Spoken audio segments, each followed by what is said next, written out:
सज्जनों, इस कलिकाल में, इस कलयुग में भगवान का दर्शन बड़ा दुर्लभ है। अच्छा, कोई कह सकता है कि हमने भगवान को साक्षात देखा है? कोई है ऐसा?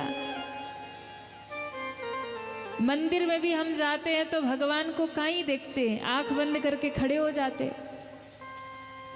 मंदिर में जाएंगे भी तो ठाकुर जी को थोड़ी देखते, वहां जाके तो बस अपनी मनोकामना सुनाते जल्दी जल्दी, हे प्रभु ये दे दो, वो दे दो, ये पूरा कर दो, वो पूरा कर दो, बेटे की नौकरी लगवा दो, बेटी का ब्याह हो जाए, घर बन जाए, नौकरी लग जाए, ये हो जाए, कुछ नहीं तो एक नाती का मुंह ही दिखा दो मरने से पहले।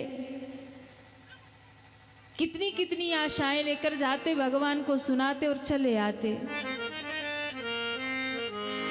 इस कलिकाल में भगवान का दर्शन दुर्लभ है, लेकिन जिसने कथा को पकड़ लिया, जो भगवान की कथा में आकर के बैठ गया और जिसने कान और मन लगा करके कथा का श्रवण कर लिया, तो मैं गारंटी देती हूँ आपको भगवान को कहीं ढूंढना नहीं पड़ेगा। यदि हृदय की गहराई से इन कानों से कथा सुन लिया तो आपको यही बैठे बैठे भगवान का दर्शन हो जाएगा। यही बैठे बैठे भगवान का साक्षात्कार हो जाएगा। यही बैठे बैठे आपको भगवान का स्वरूप दिखने लग जाएगा। आपको त्रेता के राम दिख जाएंगे, आपको द्वापर के श्री कृष्ण दिख जाएंगे, आपको वाराह और नरसिंह के दर्शन हो जाएंगे। यही बैठे बैठे यदि चित्त कथा में लग गया और मन यदि कथा में नहीं लगा, यहाँ बैठकर भी मन में दुनियादारी आ रही है, यहाँ बैठकर भी घर में मन लगा है कि हम तो कथा में आ गई, बहू न जाने कौन सी सब्जी बना रही होगी, हाँ चाय बन रही होगी घर में कि नहीं बन रही होगी। यहाँ भी बैठ करके चित्त यदि संसार में लगा है तो फिर भगवान तो क्या, कथा का भी रस नहीं मिलेगा।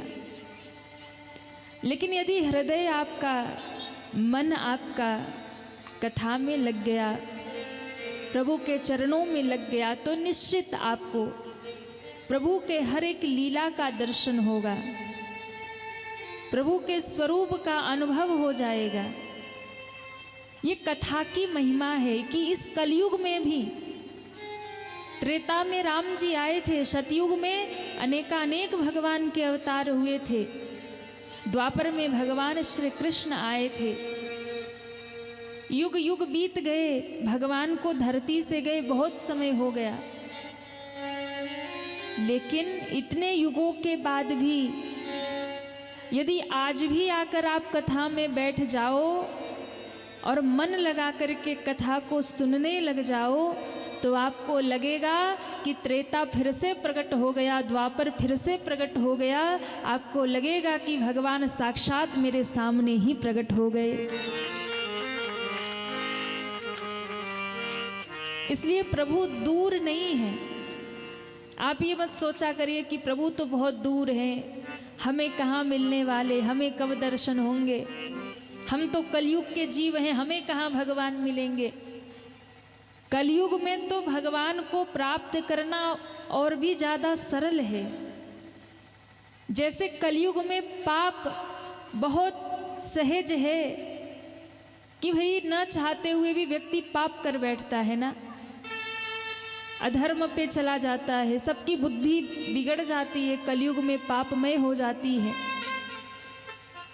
इस कलयुग में भागवत प्राप्ति भी उतना ही सरल है। बस अपने आप को भगवान के चरणों में समर्पित कर दीजिए, अपना स्वभाव भक्त का बना लीजिए, अपने आप को भगवान से जोड़ लीजिए। फिर आप देखेंगे कि कलयुग में जितना सरल है भगवान को प्राप्त करना, उतना सरल तो त्रेता और सतयुग में भी नहीं था। इतना सरल है। इसलिए श्रीमद् भागवत की कथा आज प्रथम दिवस है, आज से प्रारंभ हो रही है। हम और आप सब इस कथा का श्रवण करने बैठे हैं। तो पहले दिन मैं आपसे निवेदन करूंगी कि जितने भी समय आप कथा में बैठे उतने समय अपने चित्त को, अपने मन को भगवान के चरणों में ही लगा के रखें। अब ये थोड़ा सा मुश्किल काम है क्योंकि मन भागता बहुत है। अच्छा, दुनिया भर के सारे काम तभी याद आते हैं जब पूजा करने बैठो।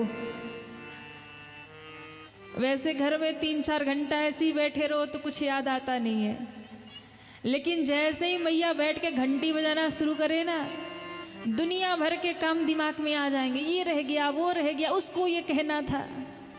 अब बैठी बैठी मैया चिल्लाती, अरे बहू जरा ये सुन ले, जरा वो सुन ले, जरा वो कर दे, जरा वो कर दे।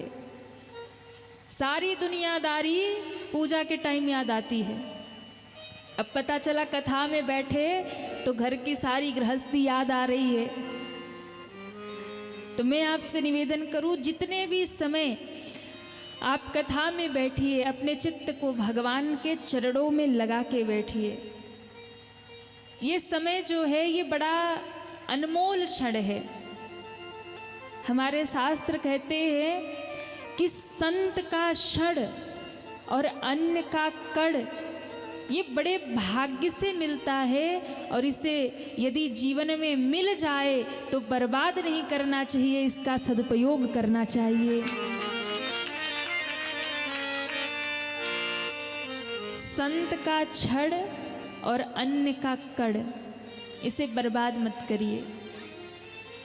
अन्न का कण यदि आपको मिला है, 2 वक्त की रोटी भगवान ने दी है, तो उस अन्न का अपमान मत करो।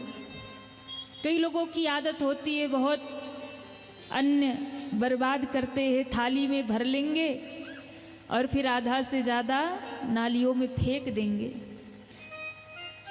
और आजकल तो शादियों में तो ऐसा बहुत होता है, लोग किसी के ब्याह में जाएंगे, शादी विवाह में, वहाँ जा कर के पूरी थाली भर लेंगे भोजन और आधा खाएंगे, आधा से ज़्यादा फेंक ही आवेंगे। अन्न का अपमान जो करता है उसे अन्न के लिए तरसना भी पड़ सकता है, भूखा भी रहना पड़ सकता है। इसलिए अन्न भगवान है, ईश्वर है, अन्न को कभी बर्बाद नहीं करना चाहिए। उतना ही भोजन अपनी थाली में लेना चाहिए जितना आप ग्रहण कर सकते हैं। ज़्यादा लेकर के यदि आपने उसे फेंक दिया तो उसकी भरपाई करनी पड़ेगी, क्योंकि अन्न स्वयं ब्रह्म है, भगवान है। अन्नपूर्णा का कभी अपमान नहीं करना चाहिए। और आपको यदि 2 वक्त का भोजन मिला है तो आप सौभाग्यशाली हैं, उसके लिए प्रभु को धन्यवाद दिया करिए। वरना तो दुनिया में बहुत ऐसे लोग भी हैं जो सुबह पेट भर गया तो शाम के लिए सोचना पड़ता है। तो अन्न का कण कभी बर्बाद नहीं हो। और दूसरा, संत का क्षण। जीवन में यदि आपको किसी महात्मा का, किसी संत का सानिध्य मिल जाए, सत्संग मिल जाए, तो उस क्षण को मत बर्बाद करिए। उस समय जितना हो सके उस महात्मा से ज्ञान ग्रहण कर लीजिए, जितना हो सके भगवत प्राप्ति का उपाय कर लीजिए, भगवत मार्ग उससे जान लीजिए। क्योंकि क्या पता ये क्षण जो आज मिला ये कल मिले ना मिले, कोई भरोसा नहीं है। क्या पता आज जो महात्मा हमें ज्ञान दे रहा है, एक क्षण का सत्संग भी हमारे जीवन में बदलाव कर दे। क्योंकि एक घड़ी आधी घड़ी, आधी में पुनियाद है, तुलसी संगत साधु की हरहि कोटि अपराध।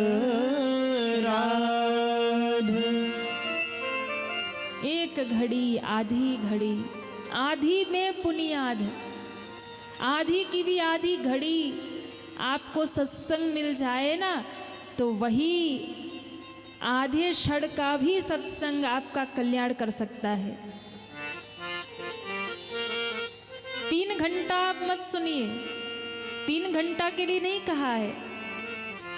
आधी घड़ी भी यदि हृदय से सुन लिया तो वो आधी घड़ी का सत्संग ही आपका कल्याण कर सकता है। एक घड़ी आधी में पुनियाद है। ये है सत्संग की महिमा, ये है कथा की महिमा। तो संत का क्षण, एक भी क्षण यदि मिलता है संत का सानिध्य, तो उसे बर्बाद मत करिए। वही आपका कल्याण कर सकता है, वही आपको भगवत मार्ग दे सकता है। कई बार लोग साल की साल कथा सुनते हैं, फिर भी कहते हैं महाराज कोई लाभ नहीं हो रहा, हर साल कथा सुनते हैं। पर विचार करने की बात है कि आधी घड़ी भी सुनने पर जो सत्संग जीव का कल्याण करने वाली है, लोग कहते हैं हम सालों साल सुनते हैं कल्याण नहीं हो रहा। इसका अर्थ है सत्संग में दोष नहीं है, हमारे श्रवण करने में दोष है। हम उस कथा को, सत्संग को जीवन में आत्मसात नहीं कर पा रहे, दोष इसका है। इसलिए जो क्षण, जो समय, ये 7 दिनों का हम और आप सभी को मिला है, इसे बर्बाद मत करिए, इसे बेकार मत जाने दीजिए। इस क्षण का सदुपयोग करिए, एक एक समय का सदुपयोग करिए। इस कथा के आनंद में अपने आप को डुबा लीजिए। उस प्रभु की है कृपा बड़ी, याद कर ले घड़ी दो घड़ी। उस प्रभु की है कृपा बड़ी, याद कर ले घड़ी दो घड़ी। उस प्रभु की है कृपा बड़ी, याद कर ले घड़ी दो घड़ी। हो उस प्रभु की है कृपा बड़ी, याद कर ले घड़ी दो घड़ी। घंटी कब बज जाए कुछ की, ओ घंटी कब बज जाए कुछ की। मौत हरदम सिरहाने खड़ी। घंटी कब बज जाए कुछ की, मौत हरदम सिरहाने खड़ी। इसलिए उस प्रभु की है कृपा बड़ी, याद कर ले घड़ी दो घड़ी। उस प्रभु की है कृपा बड़ी, याद कर ले घड़ी दो घड़ी। हरि बोल।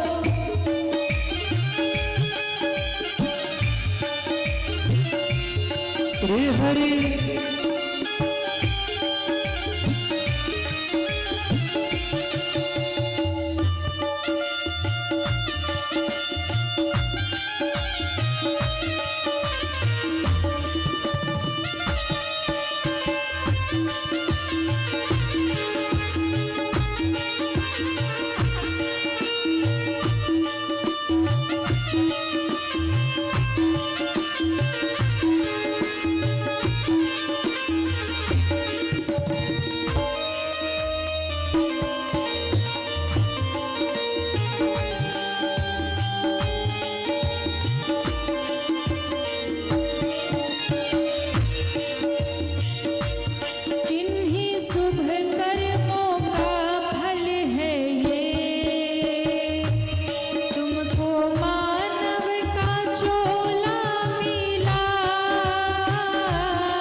धरती पर आए, भगवान ने इंसान बनाकर भेजा।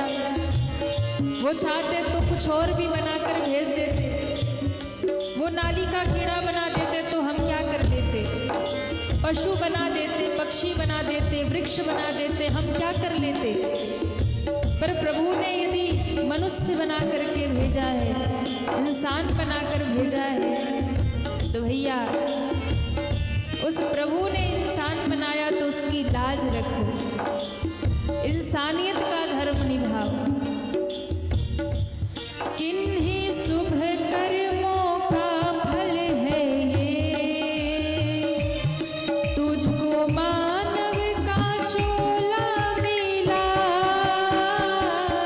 किन्हीं शुभ कर्मों का फल है ये,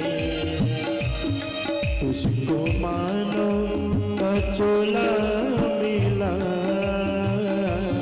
जो भी आया है जाएगा वो, बंद होगा ना ये सिलसिला। जो भी आया है जाएगा वो,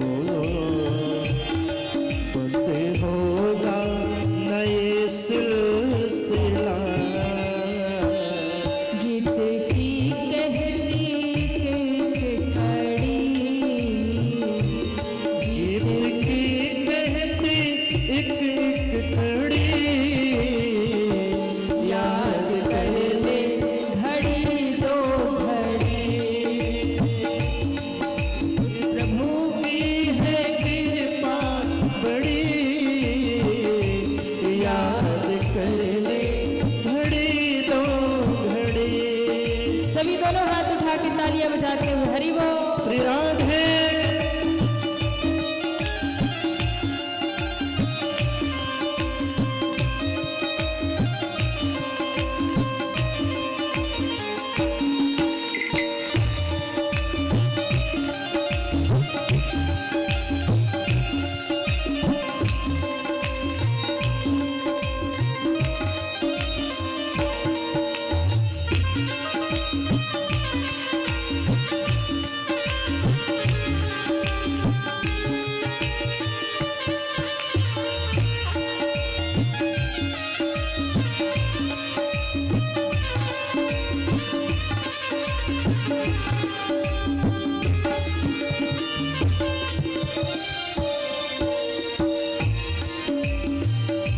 भक्ति करना है, भजन करना है, सत्संग करना है, समय रहते कर लीजिए।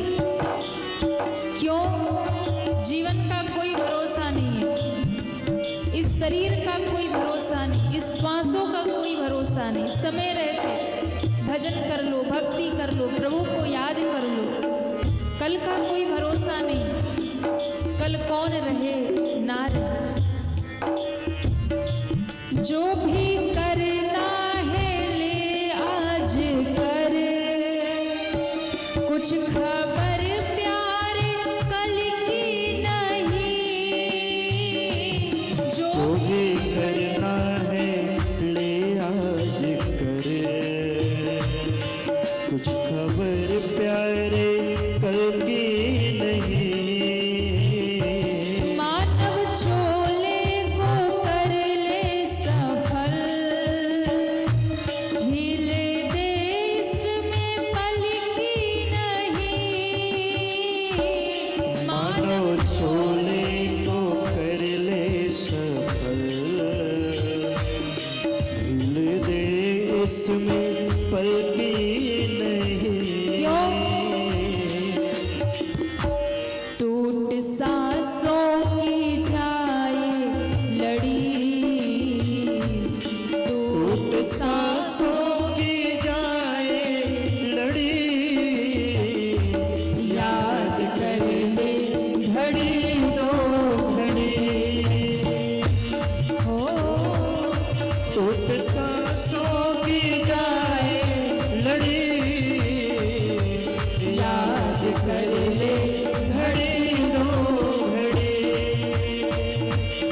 उस प्रभु की है कृपा बड़ी,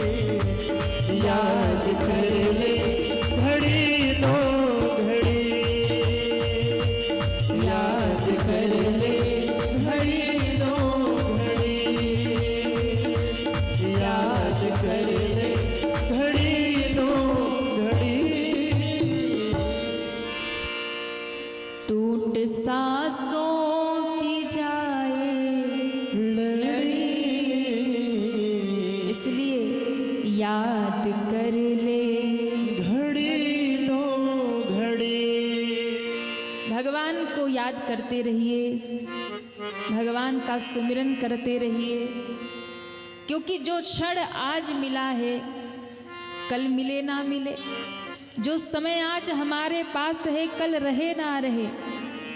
इसलिए घंटी कब बज जाए कूच की,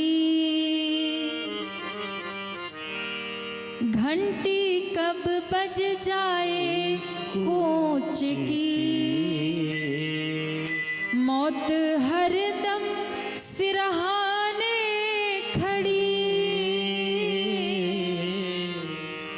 उस प्रभु की है कृपा बड़ी, याद कर ले घड़ी दो घड़ी। जो क्षण भगवान ने दिया है उसे भगवान में लगाइए। कोई भरोसा नहीं जीवन का, कोई भरोसा नहीं जीवन के क्षण का, श्वासों का। इसलिए दो चीजें ध्यान जीवन में रखिए, संत का क्षण, अन्न का कड़, जब भी मिल जाए उसका सदुपयोग करिए। और भागवत की कथा यही कहती भी है, राजा परीक्षित को तो जीवन में 7 दिन मिल गया। परीक्षित जी को श्राप लगा था कि 7 दिन बाद मृत्यु होगी, तो परीक्षित जी को तो 7 दिन भी मिल गया। हम और आपको तो 7 मिनट भी नहीं मिलने वाले, कोई खबर नहीं है। परीक्षित जी को तो 7 दिन मिला, तो उन्होंने 7 दिन भगवान की कथा में लगा दिया। पर भैया हमको और आपको नहीं मिलने वाला 7 दिन, हम और आप बेखबर हैं। इसलिए जब बेखबर हैं, कोई खबर नहीं है मौत की, तो क्यों ना हर एक क्षण को, हर एक पल को प्रभु में लगाया जाए, भगवत भक्ति में और भजन में लगाया जाए। ये मान करके भजन किया करिए ना कि न जाने कौन सा पल अंतिम रहे। ये मान करके भजन किया करिए, भागवत यही कहना चाहती है। श्रीमद् भागवत का शुभारंभ होता है भगवान के स्वरूप के वंदना से। भगवान का स्वरूप बताया, सभी दोनों हाथ जोड़ेंगे और भाव से बोलेंगे, सच्चिदानंद रूपाय, सच्चिदानंद रूपाय, विश्वोत्पत्त्यादि हेतवे, विश्वोत्पत्त्यादि हेतवे, त्रापत्रय विनाशाय, तापत्रय विनाशाय, श्री कृष्णाय वयं नुमः, श्री कृष्णाय वयं नुमः, श्री कृष्णाय वयं नुमः, श्री कृष्णाय वयं नुमः। बोलिए भागवत महापुराण की जय हो।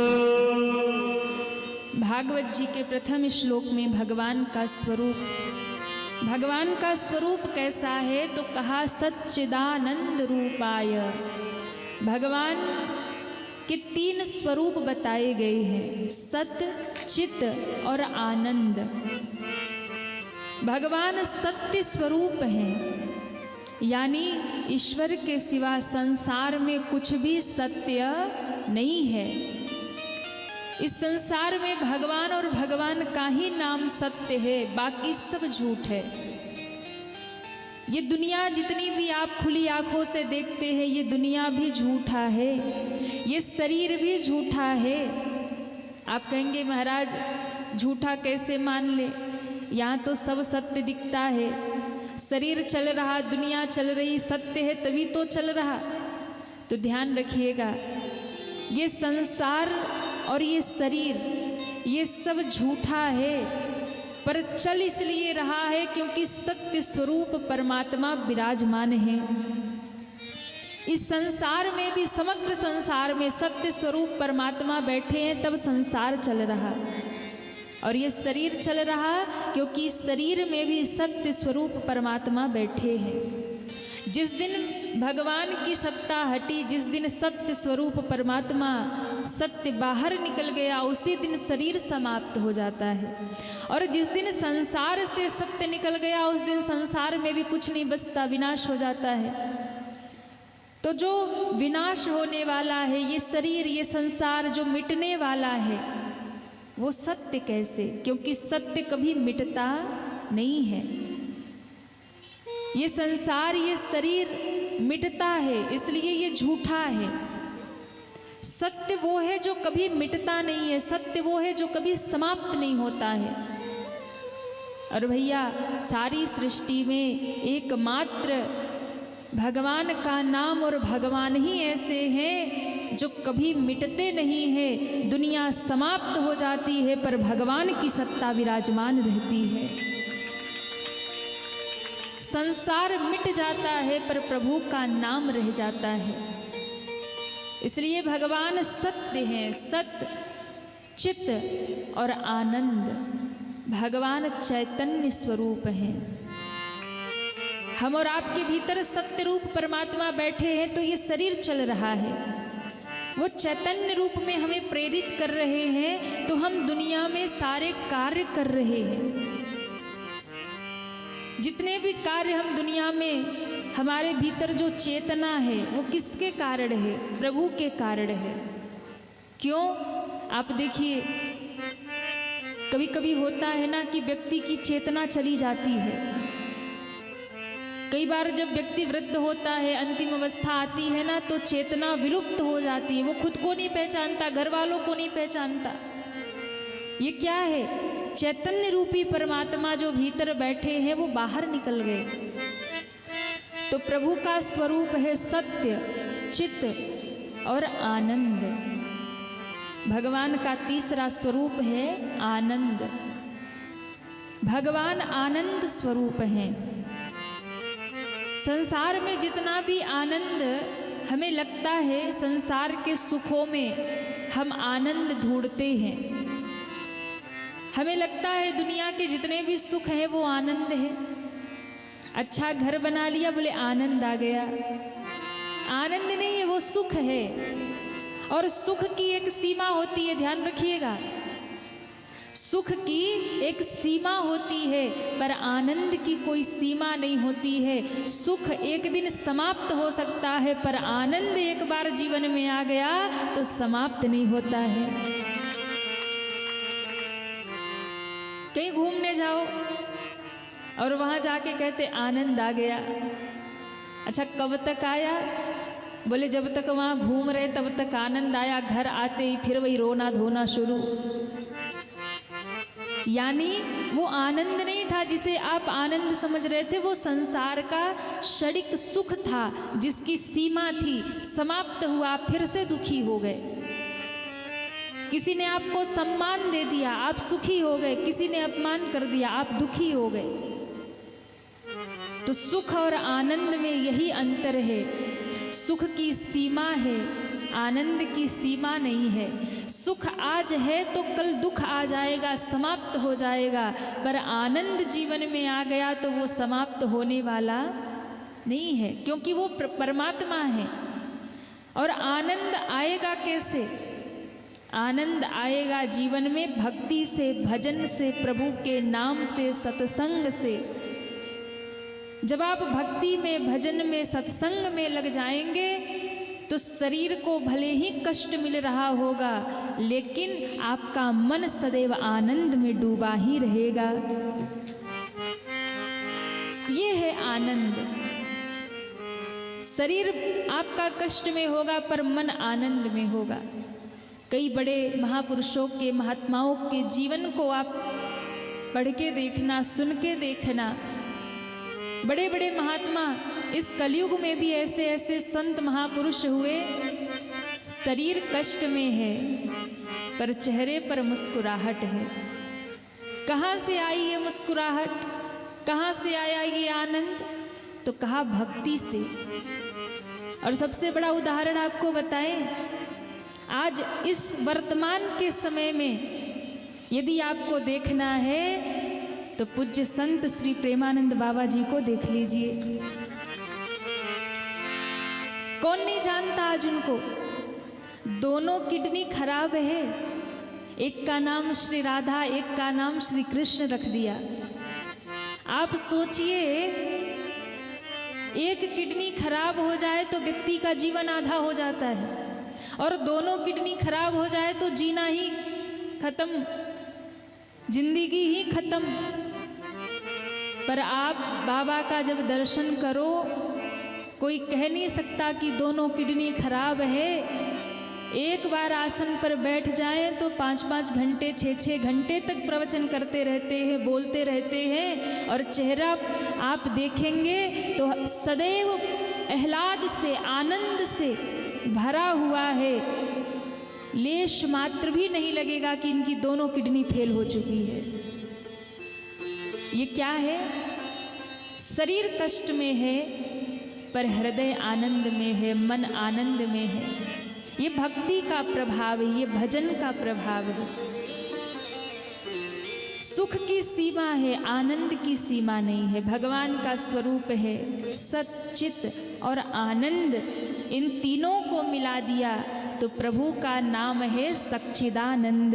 बोलिए सच्चिदानंद भगवान की जय हो। सत, चित और आनंद, ये मेरे प्रभु का स्वरूप है। भगवान के 3 स्वरूप हैं, भगवान के 3 कार्य हैं। 3 कार्य क्या है? कहा भगवान इस दुनिया को बनाते हैं, भगवान इस दुनिया को चलाते हैं, और जब दुनिया वाले ज़्यादा ही मांग मांग करके परेशान कर देते हैं तो भगवान इस पृथ्वी का फिर संहार कर देते हैं, मिटा देते हैं। और दुनिया को बनाते हैं, दुनिया को चलाते और दुनिया को मिटाते। 3 काम प्रभु करते हैं। 3 स्वरूप है सतचित आनंद। 3 काम करते हैं, सृष्टि का प्रलय करते हैं, सृष्टि का संरचना करते हैं, सृष्टि का पालन करते हैं। ऐसे भगवान की शरण में जो आता है उसके 3 प्रकार के ताप समाप्त हो जाते हैं। 3 ताप क्या है? तो कहा 3 ताप के कारण ही सारी सृष्टि में जितने भी कष्ट हैं ना, 3 ताप के कारण है। और ये तीनों ताप क्या है? दैहिक, दैविक और भौतिक ताप। इन 3 तापों के कारण सारी पृथ्वी दुखी है। संसार में जितने जीव हैं सब त्रस्त हैं, दुखी हैं। कोई तन से दुखी है, कोई मन से दुखी है, कोई परिवार से दुखी है, कोई पड़ोसी से दुखी है, कोई धन के बिना दुखी है।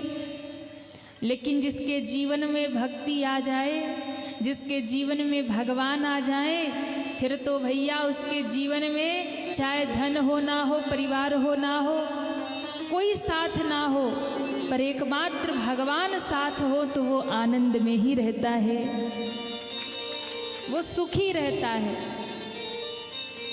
कोई तन दुखी, कोई मन दुखी, कोई धन बिन रहत उदास, थोड़े थोड़े सब दुखी, एकमात्र सुखी राम को दास। भगवान का जो हो गया वही इस संसार में सुखी है, बाकी सब दुखी हैं। तो यदि आपको जीवन में सुख चाहिए, जीवन में आनंद चाहिए, तो उनके चरणों को पकड़िए जिनका स्वरूप ही आनंद है। ऐसे आनंद स्वरूप परमात्मा की शरण में जो आ जाता है तो उसके सारे दुख समाप्त हो जाते हैं, सारे ताप मिट जाते हैं। दैहिक, दैविक, भौतिक तापा, राम राज काहू नहीं व्यापा। तीनों तापों से मुक्ति मिल जाएगी। त्रापत्रय विनाशाय श्री कृष्णाय वयं नमः। जो उनकी शरण में आएगा उसके तीनों प्रकार के ताप समाप्त हो जाएंगे। ताप यदि मिटाना है, कष्ट यदि मिटाना है, दुख यदि मिटाना है तो कुछ मत करिए, प्रभु की शरण में आ जाइए। ये मैं नहीं कह रही, ये भागवत की कथा कह रही कि जो भी भगवान की शरण में आएगा उसके तीनों ताप समाप्त हो जाएंगे। ताप को समाप्त करना है तो सच्चिदानंद भगवान की शरण ग्रहण कर लो। ऐसे श्री भगवान को प्रणाम किया जिनकी शरण में आने से तीनों ताप समाप्त होते हैं। इसके बाद में श्री सुखदेव जी को प्रणाम किया।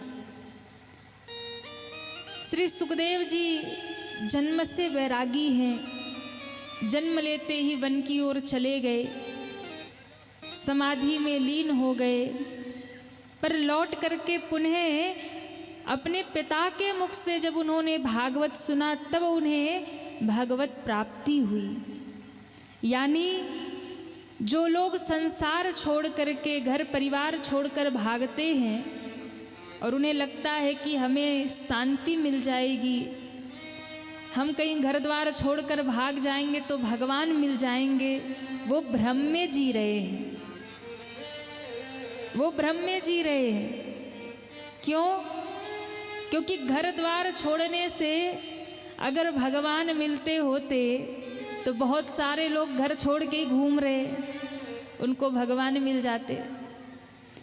इसलिए घर परिवार छोड़ने की ज़रूरत नहीं है। घर परिवार में रहते हुए अपने हृदय में भक्ति प्रकट कर लीजिए तो भगवान आपको घर परिवार में ही मिल जाएंगे। सुखदेव जी अखंड समाधि में बैठे थे, भगवान नहीं मिले, पर जब पिता के चरणों में आकर के उन्होंने कथा का श्रवण किया, भागवत श्रवण किया, तब उन्हें श्री भगवान का साक्षात्कार हुआ, तब उन्हें भगवान का दर्शन हुआ।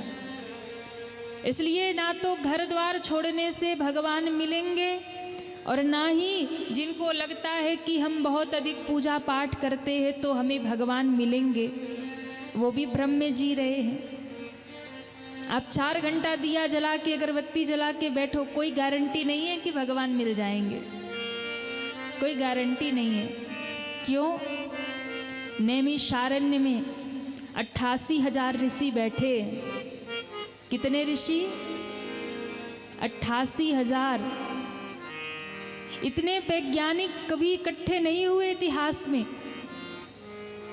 हमारे ऋषि मुनि कोई साधारण नहीं है, वैज्ञानिक हैं, शोध कर रहे हैं। 88,000 ऋषि नैमिषारण्य की धरती पर जप कर रहे हैं, तप कर रहे हैं, पूजा पाठ कर रहे हैं, यज्ञ हवन कर रहे हैं, पर मन अशांत है, मन को शांति नहीं है। 88,000 ऋषि बैठे शोध कर रहे हैं, मन को शांत कैसे करें।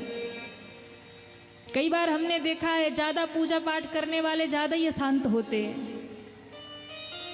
अब किसी को बुरा लगे तो हमें क्षमा कर दे कि भाई हम तो 4 घंटा करते और देवी जी ऐसे कह रही हैं, पर मैंने देखा है कि बहुत अधिक पूजा पाठ करने वाले विक्षिप्त हो जाते। मैं ये नहीं कह रही कि पूजा पाठ मत करिए, घर में घंटी बजाना बंद कर दो, दिया अगरबत्ती लगाना नहीं, यही तो हमारा सनातन है। पर मैं ये समझाना चाहती हूँ कि सत्संग के बिना, गुरु की शरण ग्रहण किए बिना जो आप करते हैं उससे आपको शांति नहीं मिलेगी, उससे आपको अशांति मिलेगी। पूजा पाठ तो करना ही चाहिए, पर पूजा पाठ तक सीमित मत रहिए। जो पूजा घर में कर रहे हैं उसका अर्थ भी समझिए। इसलिए गुरु का सानिध्य लेकर के, गुरु के बताए हुए मार्ग पर चल करके पूजा पाठ एक साधन है कि आपका मन भगवान में लग जाए। पूजा पाठ इसलिए नहीं है, कई लोग पूजा पाठ कोई भक्ति समझ लेते हैं कि महाराज हम तो बहुत भक्ति करते। क्या करते? बोले सुबह शाम 4 अगरबत्ती दिया भगवान के सामने लगाते। ये भक्ति नहीं है, ये पूजा है। भक्ति का अर्थ होता है कि जब आपके रोम रोम से भगवान का नाम निकले, आपका हृदय भगवान के चरणों में ही डूबा रहे, वही सच्ची भक्ति हुआ करती है। आप आप कुछ भी करते रहो, आपका मन भगवान में लगा रहे, ये सच्ची भक्ति है। अब पूजा में बैठे और याद पड़ोसी की आ रही है, क्या चल रहा होगा उसके घर में, तो वो पूजा किसी काम की नहीं है। 88,000 ऋषि बैठे, जप कर रहे, तप कर रहे, यज्ञ कर रहे, मन अशांत है, तब भगवान का चिंतन किया, भगवान को याद किया। उसी समय भगवत कृपा से श्री सूत जी महाराज का आगमन होता है। बोलिए सूत जी महाराज की जय हो। सूत जी महाराज का आगमन हुआ, सारे ऋषि मुनि उठ करके खड़े हो गए, सूत जी को प्रणाम किया। अज्ञान ध्वांत विध्वंस कोटि सूर्य समप्रभ सूताख्या ही कथा सारम मम कर्ण रसायनम। सूत जी को प्रणाम करके कहा, हे महाराज, हम अज्ञान के अंधेरे में डूब रहे थे, आप हमारे बीच में करोड़ों सूर्यों का रूप लेकर प्रकट हुए हैं, कृपा करके हमें बताइए हमारे अशांत मन को शांति कैसे मिले। कुछ ऐसी कथा सुनाइए जो हमारे कानों का रसायन बन जाए, कुछ ऐसा मार्ग बताइए जिससे हमारा मन शांत हो, हमें भगवत मार्ग मिले। और आगे तो कलयुग आने वाला है, और कलयुग में तो और अशांति बढ़ेगी, पाप बढ़ेगा, अधर्म बढ़ेगा। इसलिए कुछ ऐसी भी कथा सुनाइए कि आने वाले कलयुग में जो भी जीव हैं उन पर प्रभु की कृपा बरसे, वो पाप से अधर्म से बच जाए। जैसे भयंकर तपती दोपहरी हो, धूप हो, और उस तपती दोपहरी धूप में किसी को वृक्ष की छाया मिल जाए तो कितना आनंद होता है ना। एक छाता मिल जाए तो कितना आनंद होता है। अब आज जैसे यात्रा में बड़ी धूप थी तो सभी एक छाता लेके खड़े हो गए, बोले थोड़ी राहत हो जाएगी, और थी भी राहत। हाँ, और तो सारे जितने भक्त थे सब ऐसे ही चल रहे थे धूप में, पर हमारे लिए छतरी का भाई इंतज़ाम था कि धूप न लगे। तपती दोपहरी में एक छतरी मिल जाए, भयंकर बारिश में एक छतरी मिल जाए, कहीं थोड़ी छाया मिल जाए तो कितनी राहत लगती है। आप बड़े दूर से धूप से आ रहे हो, कोई घनी छाया का वृक्ष मिल जाए तो आपको कितनी राहत मिल जाती है। उसी प्रकार से ये कलयुग भी तपती दोपहरी धूप है। कलयुग का मानव जब इस कलयुग रूपी धूप में जलने लगे ना, तो उसके लिए हमारे शास्त्र, हमारे पुराण, ये भागवत की कथा ही बट वृक्ष की छाया है। जो इसकी शरण में आ जाएगा वो कलयुग के ताप से बच जाएगा, वो बच जाएगा इस ताप से। और जो भागवत की शरण में नहीं आया, भगवान की शरण में नहीं आया, फिर वो जलता रहेगा, न जाने कितने 84 लाख योनियों के चक्कर में घूमता रहेगा। आज तो बड़ी दिव्य यात्रा, कलश यात्रा हुई, और बड़ा लंबा पैदल सब माताएं भाई लोग सब नंगे पांव चल रहे थे। मैं आप सबको एक बात कहूँ, वैसे तो मध्य प्रदेश में बहुत जगह हम कथा करने आए, पर मैं आज कह भी रही थी हमारे जो मुख्य यजमान हैं कि जब कलश यात्रा के लिए जल भरने के लिए नर्मदा मैया के तट पे गए तो उनका दर्शन मुझे हुआ। नर्मदा मैया का बड़ा सौभाग्य, माँ नर्मदा का दर्शन, उनकी शीतल छाया मुझे प्राप्त हुई, तो मेरा मन आह्लाद से भर गया और मुझे गंगा मैया की भी याद आ गई। होता है ना कि जो अपना होता है उसकी याद आती है। अब हम तो काशी धाम से आए हैं, विश्वनाथ धाम से आए हैं, तो हमें तो गंगा मैया से अत्यधिक लगाव है, प्रेम है, क्योंकि हमारे विश्वनाथ धाम में बाबा के द्वार से ही गंगा मैया प्रवाहित होती है और बड़ी लहर होती है गंगा मैया में। पर नर्मदा मैया का मैंने दर्शन किया, एकदम शांत शीतल मैया नर्मदा बह रही थी। तो मैंने कहा कि गंगा मैया में तो बड़ी तेज धार होती है, पर नर्मदा मैया बड़ी शांत बड़ी शीतल है। पर ध्यान रखना, दोनों की महिमा अपनी अपनी है। नर्मदा मैया की भी शास्त्रों में बड़ी महिमा है। माँ नर्मदा का अपना स्थान है और मुझे हर्ष भी है। आज प्रथम बार मुझे नर्मदा मैया का दर्शन हुआ और उनकी ही गोद में, बहुत पास में ही है, उनकी गोद में हम लोग बैठे ये कथा गा रहे हैं। गंगा मैया का अपना महत्व है और नर्मदा मैया का अपना महत्व है। को बड़ छोट कहत अपराधु, किसी एक को छोटा बड़ा कहने का अपराध लगेगा, लेकिन फिर भी मैं कहूँ कि जितना महत्व संसार में हम सनातनियों के लिए गंगा मैया का है, उससे कम नर्मदा मैया का भी नहीं है महाराज, दोनों का बराबर है। गंगा मैया का जितना महत्व है, और मुझे तो लगता है कहीं उससे ज़्यादा महत्व नर्मदा मैया का है।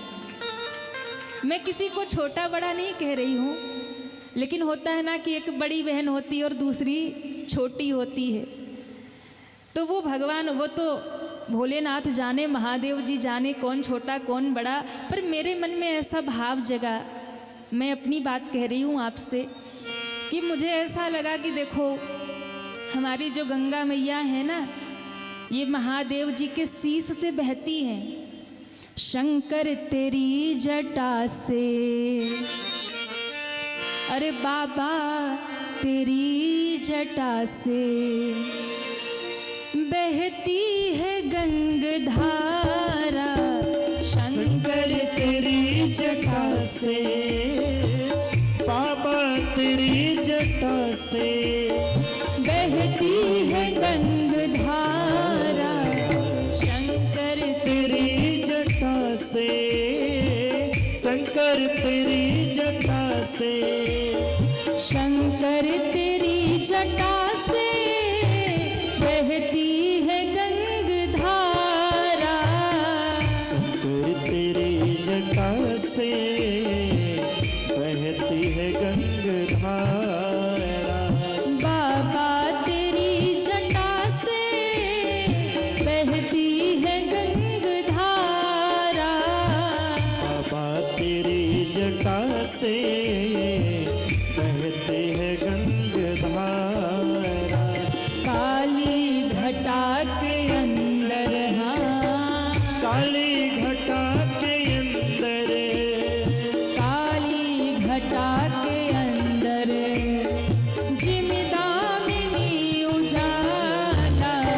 शंकर तेरी जटा से, बाबा तेरी जटा से बहती है गंगधारा। बाबा तेरी जटा से, शंकर तेरी जटा से। हे महादेव,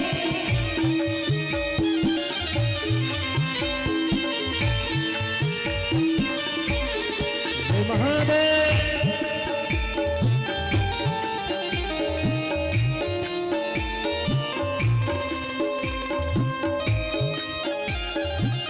श्री राधे।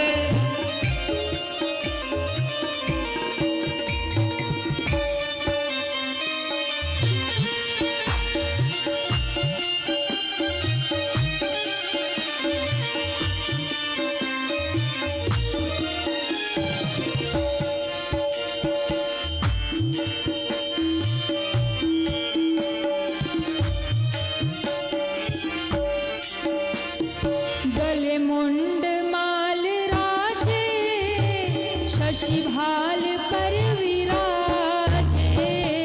गले मुंड माल राजे, शशि भाल पर विराजे। गले मुंड माल राजे, शशि भाल पर विराजे। गले मुंड माल राजे, शशि भाल पर विराजे। डमरू निना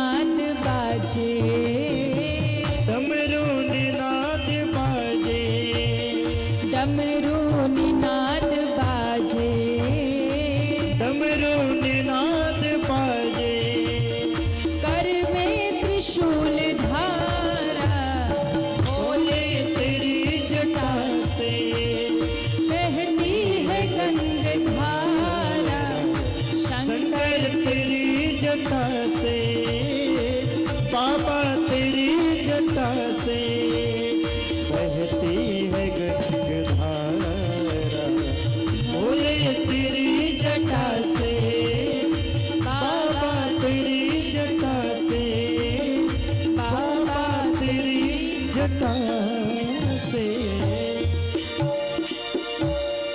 बोले शंकर भगवान की। जय हो। तो शंकर भगवान की जटा से कौन बहती है? जम के बोलिए। गंगा मैया।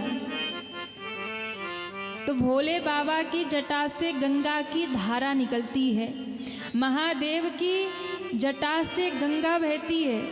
पर आज जब नर्मदा मैया का दर्शन हुआ तो मेरे मन में भाव आया, नर्मदा जी में शिवलिंग मिलते हैं ना, शंकर जी मिलते हैं, और कहते हैं कि नर्मदा के तट का कंकड़ कंकड़ ही शंकर है, ऐसा कहा जाता है। नर्मदेश्वर महादेव सब विराजमान भी करते हैं। तो मैंने देखा कि जब कंकड़ पड़े थे और उस पे धारा बह रही थी तो मेरे मन में भाव आया कि गंगा मैया तो वो है जो महादेव के शीश पर बहती है, पर नर्मदा मैया वो है जिसमें शंकर भगवान ही बहते हैं। इसमें तो महादेव बह रहे हैं, हाँ, गंगा तो शीश से बह रही है महादेव के, पर नर्मदा मैया तो वो है जिनमें शंकर जी ही बह रहे, बाबा ही बह रहे। तो दोनों की बड़ी महिमा है, गंगा की अपनी महिमा है और नर्मदा मैया की अपनी महिमा है, दोनों की अपनी महिमा है। कम महात्मा नहीं है, क्योंकि एक में शंकर जी बह रहे हैं और एक शंकर के सिर से बह रही है, हाँ, एक में शिव बह रहे हैं, एक शिव के सिर से बह रही है। तो किसको बड़ा कहना, किसको छोटा कहना, हमारे लिए तो दोनों ही मैया है, हम तो दोनों को ही प्रणाम करते हैं। बोले गंगा मैया की जय हो, नर्मदा मैया की जय हो। अच्छा, एक और बात, क्या हमारे काशी में जी में जयकारा लगता है हर हर महादेव। तो जब भी कोई अच्छा काम हो, कोई उत्साह का काम हो, तो लोग कहते हैं नमः पार्वती पते हर हर महादेव। महादेव जरा जम के बोला करिए, हम काशी वासी हैं ना, तो महादेव सुनते हैं तो हमें आनंद आता है। तो जरा जम के कहिए नमः पार्वती पते हर हर। वाह, अब लग रहा कि काशी में आ गए। तो दो बातें होती है, महादेव जी का जब नाम लिया जाता है तो कहा जाता है हर हर महादेव, हर हर गंगे, कहते हैं ना हर हर गंगे। जब कहीं गोता लगाएं, डुबकी लगाएं, संगम में जाएं, चाहे गंगा जी जाएं, तो लोग कहते हैं हर हर गंगे। हर यानी महादेव जी, शंकर जी के बाद गंगा मैया का नाम आता है। लेकिन जब नर्मदा मैया की बात आती तो हम कहते नर्मदे हर। क्या बोलते? जम के बोलिए। वाह, देखो शंकर भगवान का नाम आता ही है दोनों में, लेकिन गंगा मैया की बात आती है तो पहले हर हर कहते, फिर गंगे कहते, शंकर जी के बाद गंगा जी आती है। पर नर्मदा मैया की बात आए तो शंकर जी पीछे हो जाते, नर्मदा मैया आगे हो जाती है। नर्मदे हर, तो भैया दोनों का ही महात्म्य, एक आगे है तो एक पीछे है। हमारे लिए दोनों ही मैया हैं।